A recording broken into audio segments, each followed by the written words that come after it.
I'm Christine. I'm the Creative Director for World Events at the Department for International Trade, and I'm very pleased to welcome you here this evening on behalf of the Great Campaign to the official launch of the UK at South by. And we have delegations from the Department for International Trade, Arts Council England, Arts and Humanities Research Council, Invest Northern Ireland, Manchester, London and Partners, and Bristol. And I'm sure lots and lots more. So I'm not going to stay up here too long because I would like to introduce Ross Allen, who's the Director for the Department of International Trade in the USA. Thank you very much. Good evening, everybody. Welcome, thank you for coming. It's fantastic to be here. My name's Ross Allen. I run the British Department for International Trade in North America. I can see lots of colleagues in the room. I'm based in New York. Please don't hold that against me down here in Texas. It's fantastic you're here. We've got a really great British presence across all of South by Southwest again this year. I think we are the biggest attending country from outside the US. Long may that continue. What we're all about, Department for International Trade, is building trade and investment links between the UK and North America out here. The creative sector and technology and so on, which many of you work in, is a hugely important part of that, a massive part of what we do. It's a growth sector in the UK, and we're absolutely world-beating. So I hope we get a good chance to celebrate that tonight. I hope you all enjoy South by Southwest, however long you're here for. Thank you very much, have a great time. And I'm going to hand over to Simon Mellor, Deputy Chief Executive from the Arts Council. Thank you. Thank you very much, Ross. I won't delay you long. I just want to talk to you a little bit about the thing you're about to see. It's part of a new initiative that we've been putting together with our very good friends at British Underground called Future Art and Culture. There are leaflets around all over the place. And the team there, Crispin and Katie, have done a fantastic job helping to design this. What you are going to see is an example of something that I think is really exciting that's happening in England. It's the way that creatives in the sectors that we traditionally have invested in, the music, arts, etc., theatre, are beginning to use technology in a new way, in looking at the way that online and offline are converging to create really exciting new experiences for audiences. And the reason we're here is to shout about that and to hopefully get people over here interested in this work and want to work with us. We're very much here to build partnerships and build new friendships. So, without further ado, I'd like to introduce the three folk who are going to talk about Beethoven's Fifth, which is one of the VR projects that we brought over from England. Luke Ritchie. Can I get Luke onto the stage, who's the Head of Innovation and Partnerships from the Philharmonia Orchestra.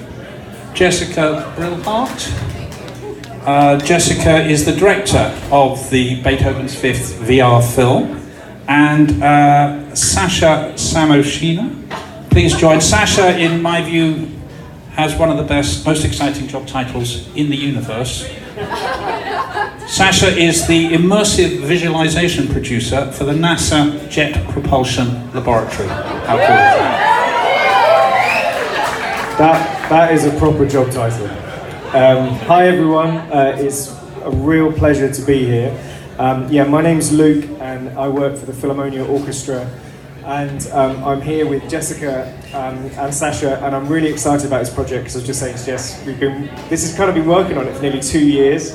And it's really exciting to bring it here to South by Southwest. And if you don't have one of these, get one of these. This will give you a breakdown of the whole programme of what's happening. And there's lots of really exciting people that we're working with as part of this programme.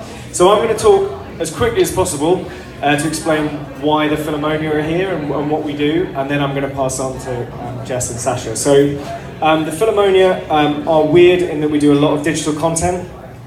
With our principal conductor, Esa-Pekka Salonen, and that is really because he's genuinely engaged in technology and what the artistic implications are about, and he's really interested in how we engage with new audiences and actually make orchestral music interesting. And so I use pictures because it's a lot quicker to explain.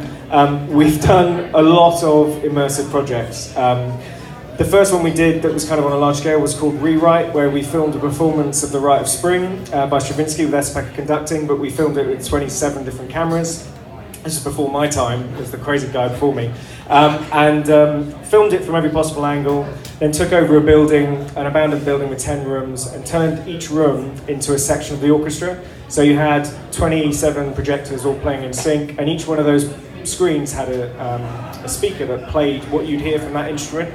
And really simply, you got to go inside the orchestra, and you realise that when you're in the woodwinds, you can't actually hear the violins, and the brass is really loud, and it was really physical and really visceral and very different to what people think orchestras are.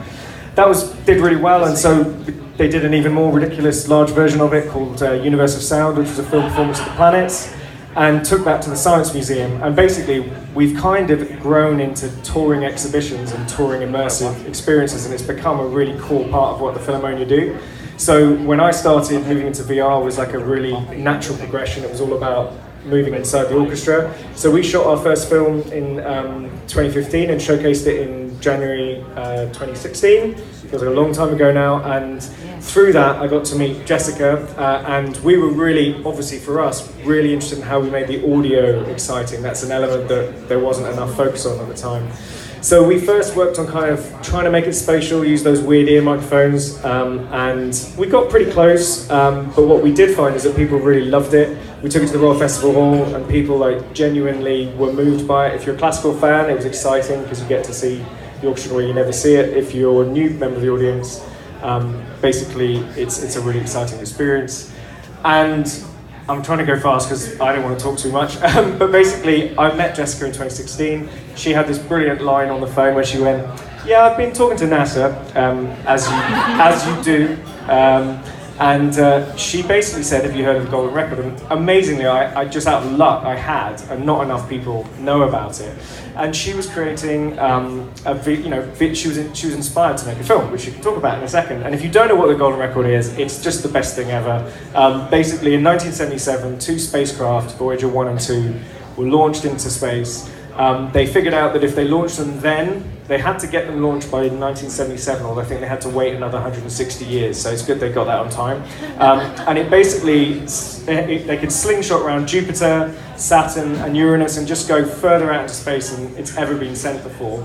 So Carl Sagan and Andrian, his wife, thought that they should really put something on this, like a message in a bottle, so they made the Golden Record.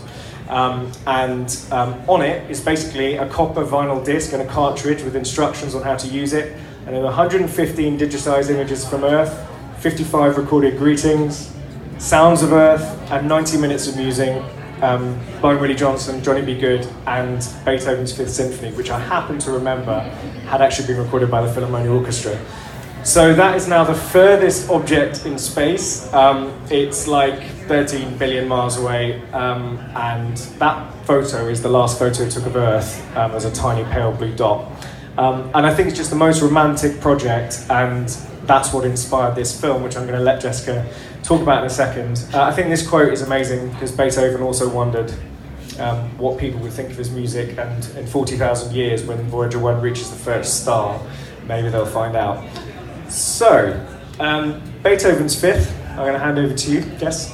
God. I mean, you're better at explaining it than I am. I thought that was pretty snappy, actually. I thought I did quite well. That's pretty good. You get it. That's amazing. That was very thorough. So, I get to relax now. So, Jessica, so you've got a special relationship with the Golden.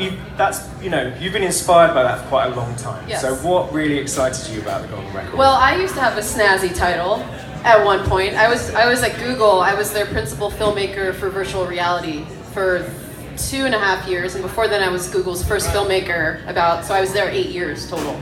And my job, I've since left, but my job at the time was to really think about, or the job I gave myself, was thinking about, like, in virtual reality, what can we do that is good for everybody? Like, what is it that we can do in this medium that actually pushes the medium forward, but is also something that can give back and reimagine something in a really positive way?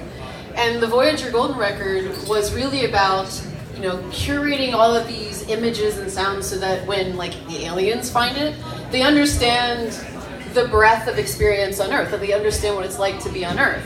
VR, that's the whole freaking point. It's like, you go into a virtual experience and you feel like you're somewhere else, and you understand what it's like to be somewhere else. So I thought it was a no-brainer to do a much larger series on this. But then I remember when I had said, we were talking because I had seen the virtual orchestra, and I was like, I had my opinions on it, and I thought SXSW was great, and I was like, okay, so there's opportunity here. So I just gave, literally, it was like the virtual version of sliding a document across the table, of being like, can you look at all the classical music on here and just pick one because you're classical or whatever. And he looked at it, and he literally get a call or an email back 5 minutes later that says, we're actually on that record. And so, we realized that it had to be Beethoven's Fifth. And then it became, the more that I talked to SXSW, the more that I talked to Ann Drurin, who was one of the original creative directors on the record, who was an advisor on this. A lot of the original members were helpful. She said something where, and SXSW said something where it was, it was always about Beethoven. It wasn't really about Beethoven's Fifth. It was about Beethoven, who he was, and what he was going through at the time of writing it. And then it went from that to being more about how we hear, and not so much about Beethoven's Fifth. And then it became more about how sometimes we can't hear, and what that's like for people who want to enjoy Beethoven's Fifth, or want to enjoy any kind of music. What can I do as a virtual reality creator to bring people who perhaps are deaf, perhaps have a hearing disability? How do I bring them into the fold? Yeah, I think and actually that leads me to a few more slides. Good line up there. Go ahead. So the piece is filmed, it's a film performance of Beethoven's Fifth, the first movement, but it also, you kind of fly into space, it's pretty cool. And there's that constant conversation between where Voyager is and the performance. And actually, but access is really important for what we do. And we've worked quite hard in how we're going to show this film at South by Southwest to make it more accessible. So you're not going to wear headphones when you watch it. Most of the time, it depends how our neighbors get on with us. We're going to play it through an 18-speaker ambisonic array, which means that when you're sitting in the middle, it's very different as an experience. You have 6 people all watching it in sync, and they all get to listen to it at the same time, and it's loud and it's physical and it makes your body shake.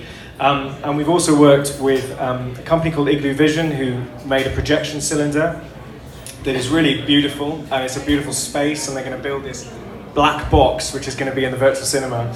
And that has really exciting implications for people who actually can't wear VR headsets, or for younger children. And I think VR is amazing, but it does create a barrier of access, and that, of course, the whole point of what we're trying to do is trying to remove those barriers. And Jessica's also done a lot of work with companies like Subpack, who have done some, they've got these beautiful kind of vibration packs that you wear that you can physically feel the music, and also working with Bose noise cancelling headphones. So all those kind of things and how you can experience it are really important. Can I talk about the haptics thing real quick? Go for it. So I've been working with Subpack for a while now on this piece specifically. If anyone knows who Helen Keller is or was, she was deaf and blind, and there's a really beautiful moment where she put her hand up to a radio and was able to discern the various instruments in Beethoven's Ninth just through the vibrations that she was feeling, and she was very moved by that. Beethoven, having gone deaf during his years as being a composer, especially during Beethoven's Fifth,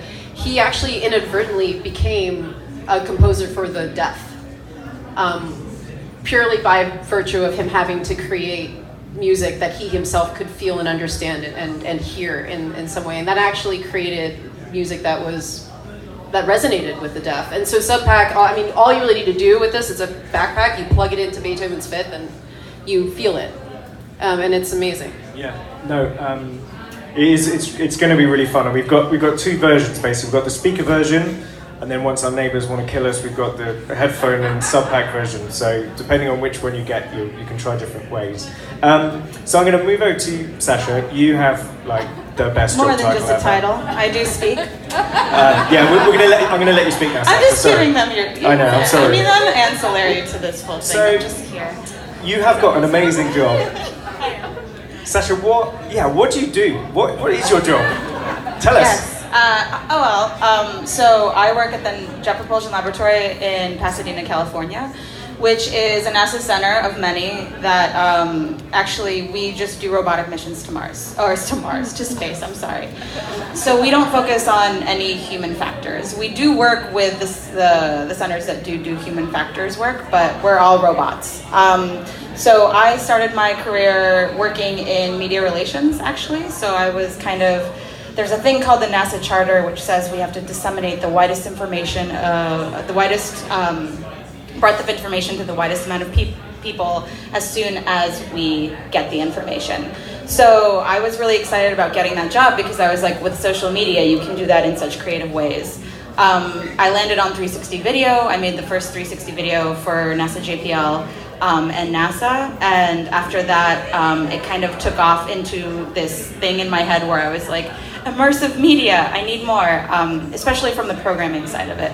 So now I work in the Ops Lab, which is a part of JPL that focuses on software systems engineering and design for scientists and engineers. So we make tools for scientists and engineers that help them do their job.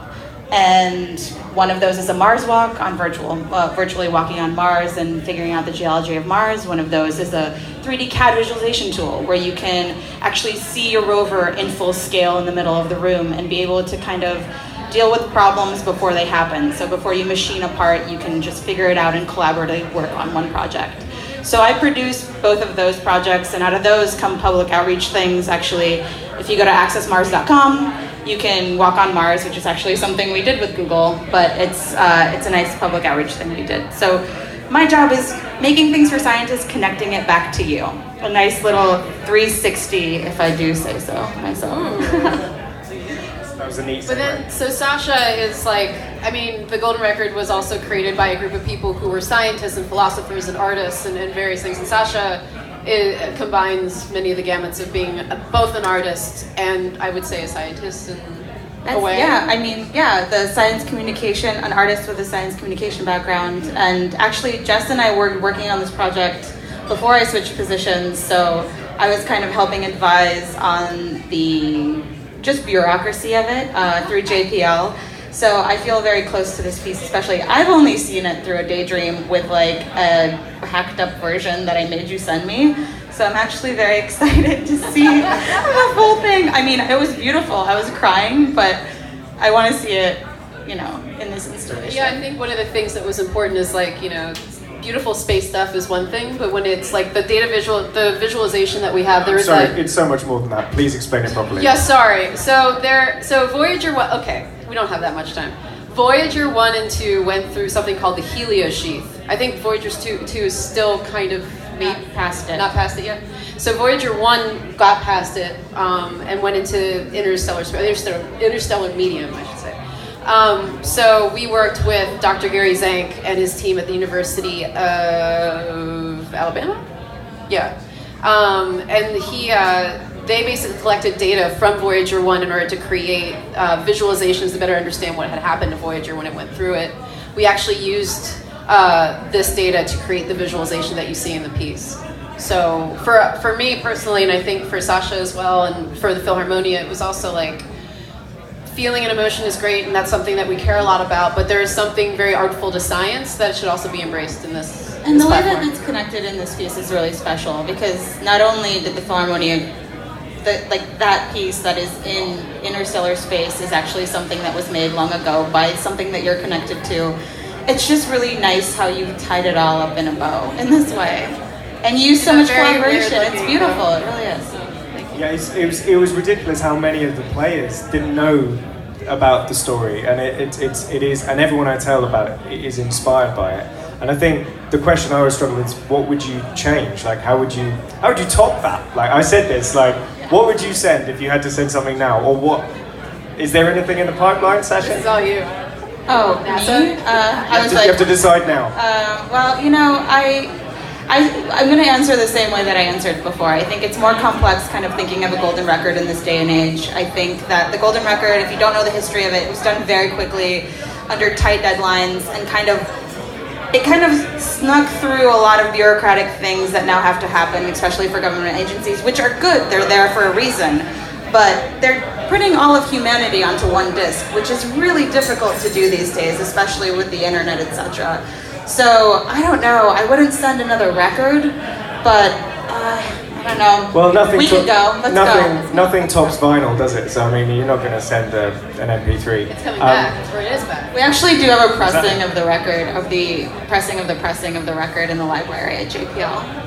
I don't know if you ever checked that out. If there's any way you can get a tour of JPL, it is the best day ever. We do public tours. They just book 6 months in advance. You have to do that. If you ever go to LA, book it 6 months in advance. And, please do. It's fun. And in the mission control, there is a display that shows all the different spacecraft transmitting back to Earth, and Voyager 1 is there. And when I went there, it was transmitting at that time, which is completely mind-blowing. I think we're out of time. Where's the cane? Get off the stage! Basically, everyone come along to the virtual cinema at the Marriott on level 4 from Tuesday until Thursday, and come and check it out. And thank you, Sasha and Jessica, and I'm really excited to show it all to you. So thank you very much. Cheers. Thank you, everybody. Thank you very much. That was the first of 2 teasers that we've got this evening. Now, while they changed the stage over, I just wanted to say to everybody, you were given 2 drink tokens when you came in, but fear not, the bar will take your money. So if you'd like more drinks, the bar is open and there is food at the back, so don't forget to eat it all because it'll go to waste otherwise. Thank you very much to Arts Council England and also the Culture Diary for that wonderful insight into an amazing thing that's being launched here. Thank you to the DIT USA team for all the work that they've been doing. And thank you to Cato Music and the team at the British Music Embassy.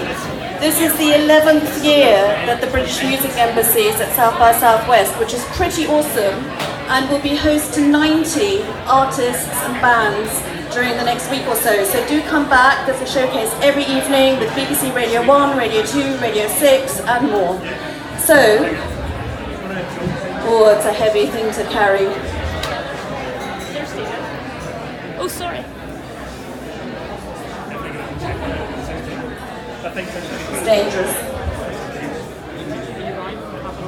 I would very much like to introduce you to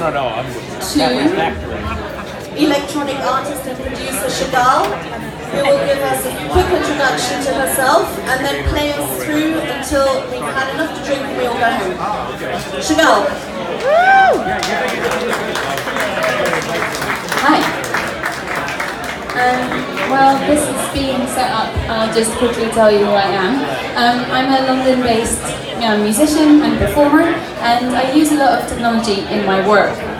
There's a few reasons for that. The first one and the most important one to me personally is because it really helps me to express myself. Since I make all of my music inside this box, the computer, and for example with these, the Meet gloves, I am able to produce sound by moving my body, which I am going to demonstrate to you as soon as there's sound. But I'm also at the moment embarking on a VR project, so I was really touched by what these guys were just talking about, because I really believe there's a great opportunity for VR to help people really engage with music and really listen to music again without doing anything else. So my next EP is going to be released as a VR experience. The other thing that is very important to me and that will be really important for all my showcases this week is that I think there's a great opportunity for women to be more present in music as producers, as engineers, if they learn about technology and use technology. I produce all my own music because I only need my computer and my creative brain. And I gig by myself because I only need my gloves to control all of the sounds and all of the effects and the visuals. Do I have sound yet? Should have sound? Anyway, I'm going to demonstrate to you quickly what these gloves can do in a really brief way. But I'm also showcasing my actual performance this week at the Living Museum at the Waller Ballroom, and I've got a big showcase on Tuesday night at midnight also in the Waller Ballroom, so please come along to that. Now I'm going to see it's working. So So there's different types of ways that I can control sound. So there's sensors in my fingers that let me trigger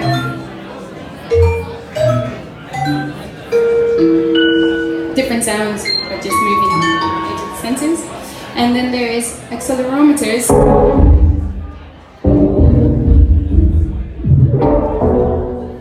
So I can trigger sounds by making sharp movements. And then if I bend my left index finger, I'm controlling this monster. And the higher I put my hand, the more reverb there is. And when I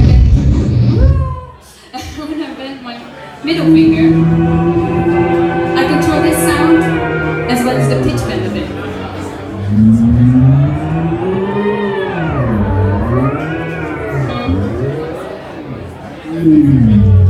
But I think we need a beat.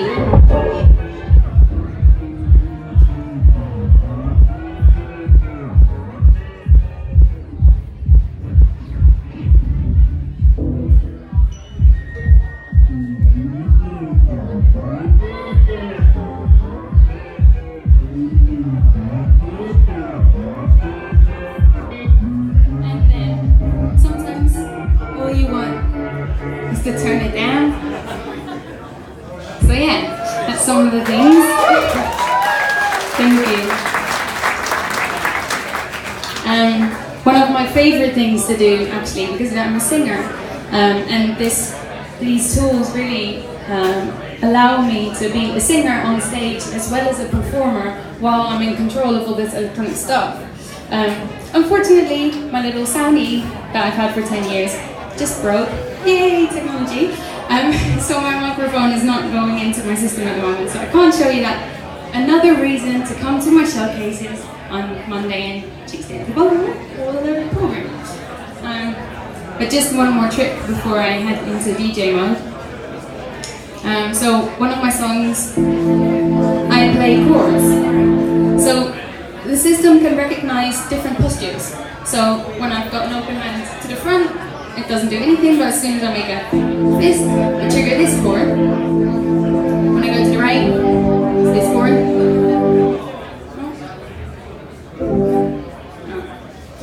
Thinks I'm making a different posture there. Yeah? Got it? Cool. But when I make a one finger point or a two finger point, then I'm suddenly in control of the bass.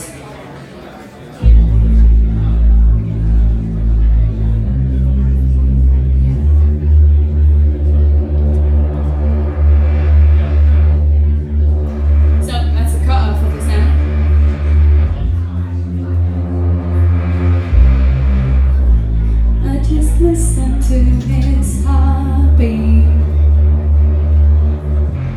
I just listen to it again. Anyway, yeah, so that's some of the stuff that I'm able to do, but the whole show is obviously a little more complicated. Anyway, I wasn't really here to show you this, but I couldn't help myself. I'm gonna DJ some songs of lots of my friends from London, a lot of music that I love. You can listen. I'm gonna use the gloves a little bit, but mostly mingle and have a great time. And thank you so much for having me.